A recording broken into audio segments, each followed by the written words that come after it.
This is a 1955 Powell Sport Wagon, serial number PMC 2083 on the registry.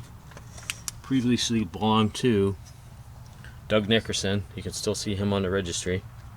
When I got the vehicle, it was not driving dependably. It did drive, had no brakes, and it did a lot of work to it to get it so it's dependable. It's got a new Champion radiator, new upper and lower hoses, new water pump. The items you see on here that are silver, orange, or sometimes black are all powder coated. The housing for the thermostat and the adapter there, both sandblasted and powder coated.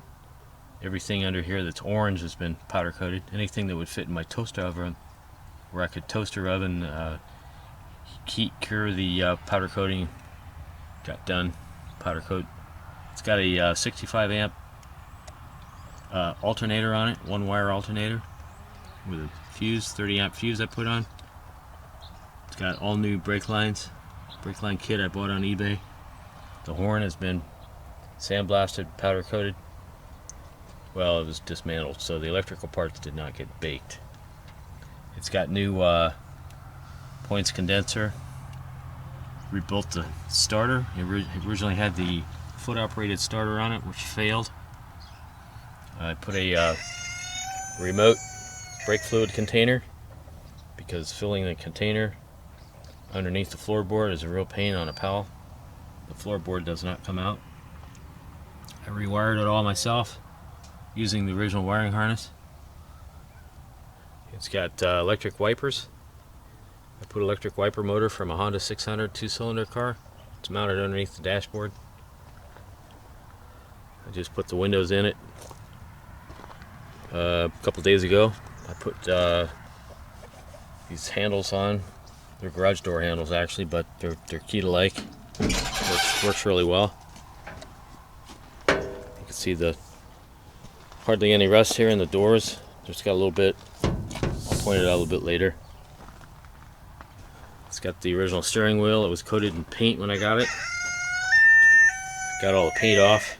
Powder coated the turn signal switch. It's original era. I lathe turned that shift knob that's on there. I went through the gauges. Powder coated the orange. Powder coated the white. Made new stickers myself. I had a made by a sticker mule. I gave them the designs and they made me the stickers. Dashboard is plywood with epoxy on top. It's got the original trim. I have all the trim pieces. I put smoothie wheels and radial tires on it. I started buying up Grote, G-R-O-T-E 225 lighting when I found out that that's what they used on some of the Powells.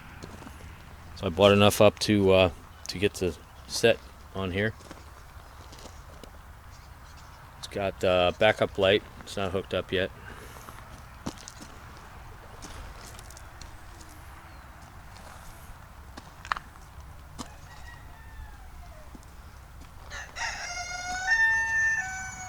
On the headlights, I sandblasted and powder coated all the pieces for the headlights, and there's some more Grote turn signals. They didn't have the yellow lenses. They had the taller clear lenses in the front, but I like the Grote 225s. I manufactured all the pieces for the new springs and screws and everything for the headlights, attaching the headlights to the fiberglass front end. Starts up and runs on the first crank usually. Pull out the choke, turn the key, wait for the fuel pump to pump up.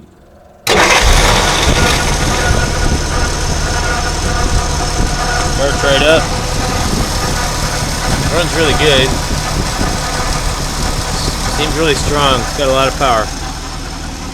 We'll go over here. We'll show you it's got good oil pressure.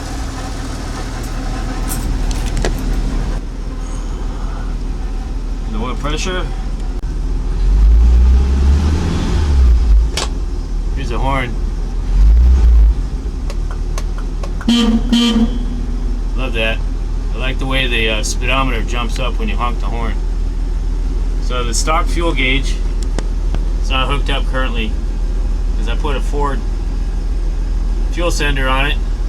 So I'm using a Ford gauge and a Ford fuel sender, and the Ford is supposed to be really similar to the Plymouth for the ohms rating.